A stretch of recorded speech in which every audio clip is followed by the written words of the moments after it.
수요일 새벽 기도에 오신 여러분들을 주님의 이름으로 환영합니다. 오늘 우리에게 주시는 하나님의 말씀은 구약성경 전도서 5장 8절부터 20절까지의 말씀입니다. 전도서 5장 8절부터 20절까지의 말씀을 봉독하도록 하겠습니다. 너는 어느 지방에서든지 빈민을 학대하는 것과 정의와 공의를 짓밟는 것을 볼지라도 그것을 이상히 여기지 말라. 높은 자는 더 높은 자가 감찰하고 또 그들보다 더 높은 자들도 있음이니라. 땅의 소산물은 모든 사람을 위하여 있나니 왕도 밭의 소산을 받느니라. 은을 사랑하는 자는 은으로 만족하지 못하고 풍요를 사랑하는 자는 소득으로 만족하지 아니하나니 이것도 헛되도다. 재산이 많아지면 먹는 자들도 많아지나니 그 소유주들은 눈으로 보는 것 외에 무엇이 유익하랴. 노동자는 먹는 것이 많든지 적든지 잠을 달게 자거니와 부자는 그 부요함 때문에 자지 못하느니라. 내가 해 아래에서 큰 폐단되는 일이 있는 것을 보았나니 곧 소유주가 재물을 자기에게 해가 되도록 소유하는 것이라. 그 재물이 재난을 당할 때 없어지나니 비록 아들은 낳았으나 그 손에 아무것도 없느니라. 그가 모태에서 벌거벗고 나왔은즉 그가 나온 대로 돌아가고 수고하여 얻은 것을 아무것도 자기 손에 가지고 가지 못하리니 이것도 큰 불행이라.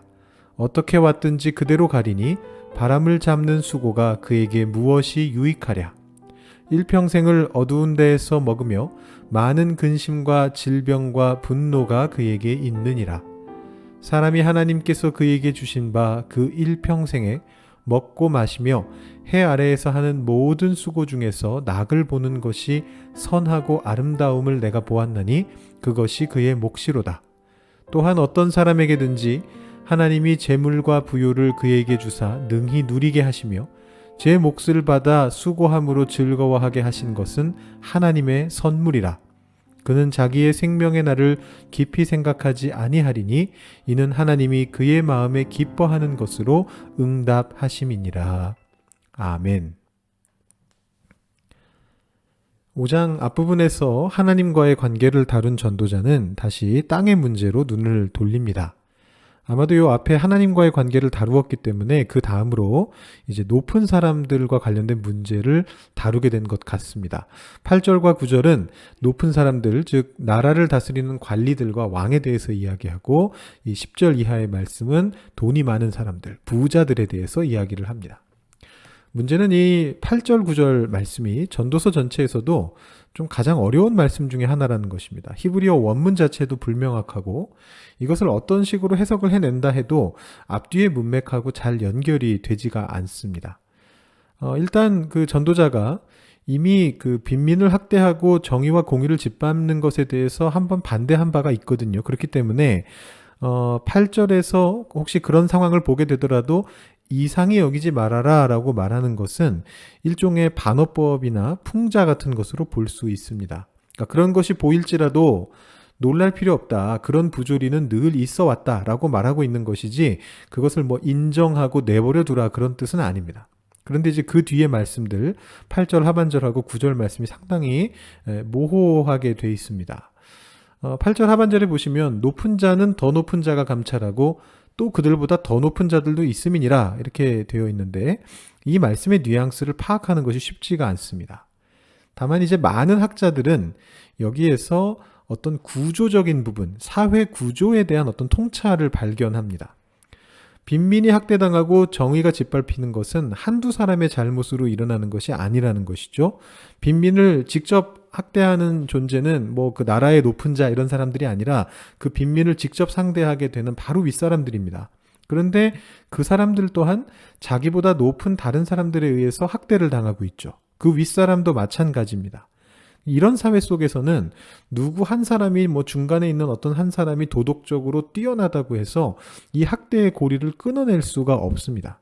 모든 사람들이 한편으로는 학대의 피해자가 되면서 동시에 이 가장 아래에 있는 빈민을 제외한 모든 그 위의 사람들은 다 가해자가 되는 이제 그런 구조죠. 이 전도자가 지금 묘사하고 있는 것은 그 당시의 어떤 농촌 사회의 모습인데요.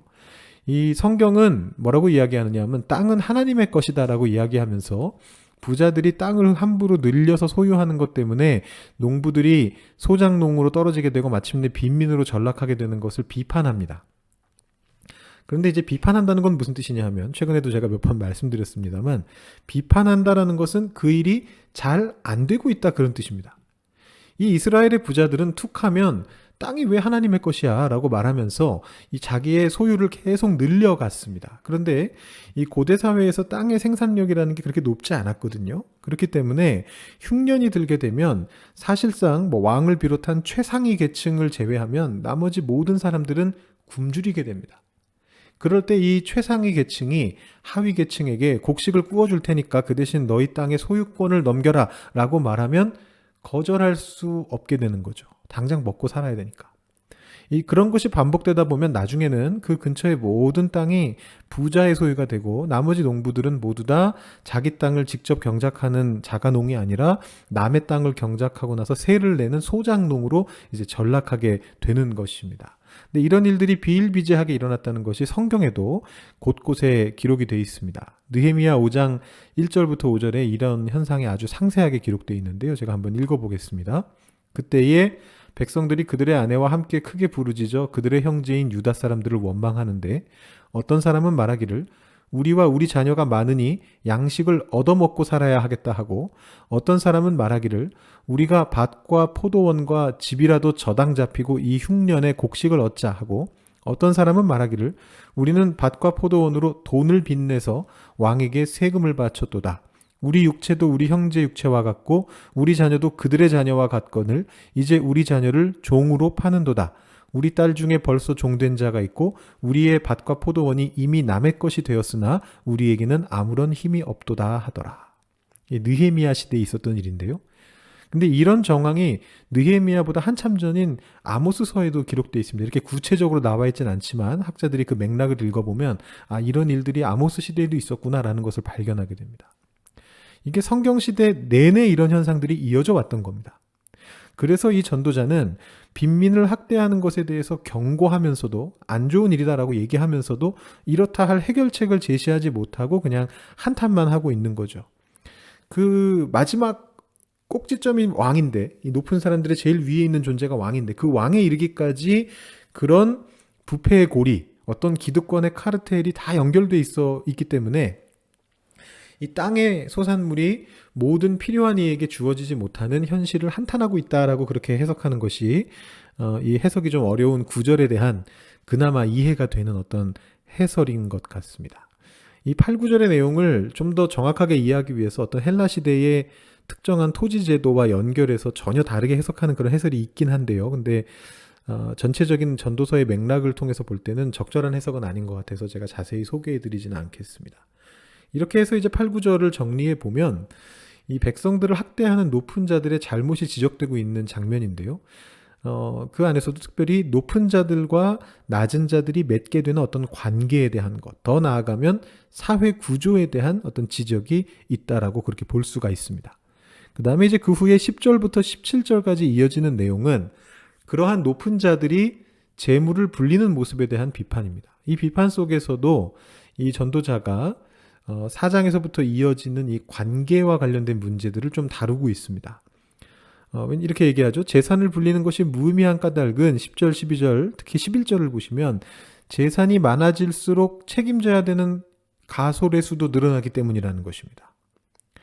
이를 통해서 전도자는 높은 자가 자기 자신의 어떤 그 가솔들, 자기가 책임져야 되는 사람들을 책임져야 된다라는 어떤 책임의식을 제기하고 있는 것이죠. 그리고 이어지는 이제 13절부터 17절까지의 내용은 이 주제에 대한 어떤 예화다라고 학자들이 그렇게 판단을 하고 있습니다. 그래서 그 예화는 어떤 내용이냐 하면 부자가 책임지지 못할 그 재물을 과도하게 소유하는 것이 도움될 게 없고 조금도 이득이 없고 오히려 재난을 당해서 그 재물을 잃기라도 하면 아들에게 그 재물을 물려줄 수도 없게 되기 때문에 의미가 전혀 없다. 그런 얘기를 먼저 하고요. 그 다음에는 재물을 잃지 않은 경우를 얘기하고 있는데 죽음과 연결해가지고 재물을 설령 다 지니고 있을지라도 죽은 뒤에 가지고 갈 수 없기 때문에 여전히 불행한 일이다라고 그렇게 이야기를 합니다. 그 앞에 얘기는 재난을 당해 갑자기 재물을 잃게 되는 그런 이야기는 욥기를 연상시키고, 또 재물을 갖고 있어도 죽음 이후로 가져갈 수 없다라는 말은 그 곡식을 추수해서 저장한 후에 당일날 죽게 되는 어떤 부자에 대해서 말씀하셨던 예수님의 비유를 연상시킵니다.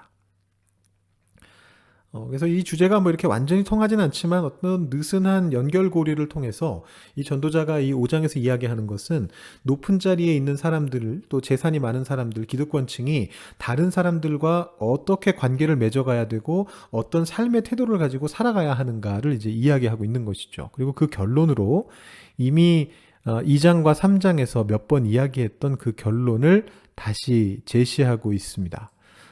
그것은 하나님이 허락하신 안에서 안분지족을 누리면서 그 몫을 누리는 것이 하나님의 선물이다라는 것입니다. 이렇게 살아가는 것은 매 순간 하나님이 응답해 주시는 삶이기 때문에 죽음을 두려워할 필요가 없는 삶이다라는 그런 가르침이 20절에 덧붙여져 있습니다. 오늘 말씀을 읽으면서 저는 그 사람에게는 얼마만큼의 땅이 필요한가라는 그 단편 소설을 떠올렸습니다. 기독교인이기도 했던 러시아의 대문호 톨스토이의 작품이죠. 여러분도 아마 한 번쯤 다 들어보셨을 것 같아요.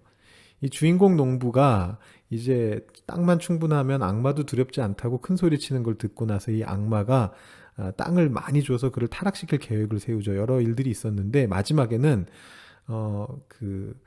달려서 걸어서 넓은 영토를 땅을 이렇게 차지할 수 있는, 다시 하루 종일 걸어가지고 해가 뜰 때부터 질 때까지 하루 종일 돌아서 다시 시작 지점까지 돌아오기만 하면 그 걸어왔던 경계를 다 경계로 삼아서 그 안에 땅을 모두 주겠다라는 어떤 유목민들의 마을로 이 농부가 가게 됩니다.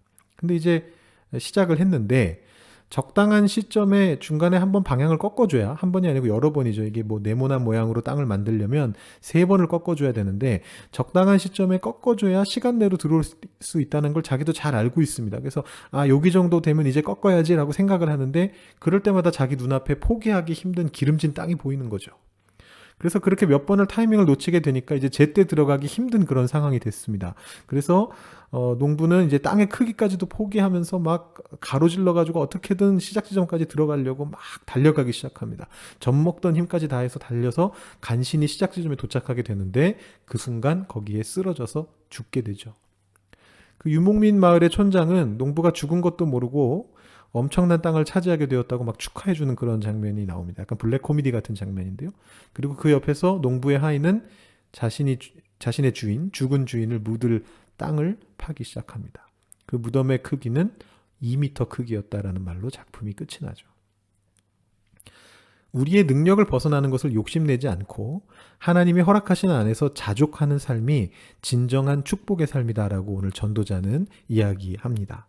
톨스토이도 그런 얘기를 한 겁니다. 그리고 더 나아가서 이 전도자는 그 자족하는 삶 안에 자신이 책임질 수 있고 책임져야만 하는 주변 사람들과의 관계를 소중히 여기라라는 그런 조언도 함께 이야기해주고 있습니다.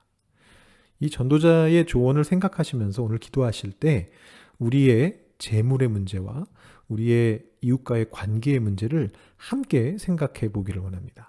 저희가 그동안 전도서를 묵상하면서 그 각각에 대해서는 기도해 봤거든요. 우리의 재물에 대한 것, 욕심에 대한 것, 이런 것도 기도해 봤고 이웃과의 관계에 대해서도 저희가 기도해 보았는데 이 둘을 합쳐놓고 기도한 적은 없었던 것 같아요. 우리가 욕심내지 않고 자족하는 삶을 살아가면서 남게 되는 재물들을, 사실 남는 건 아니죠. 그렇지만 우리가 그런 자족하는 삶을 살게 되면서 여유를 가지게 될 때 그 재물들을 우리는 어떻게 이웃들을 위해서 사용할 수 있을까요?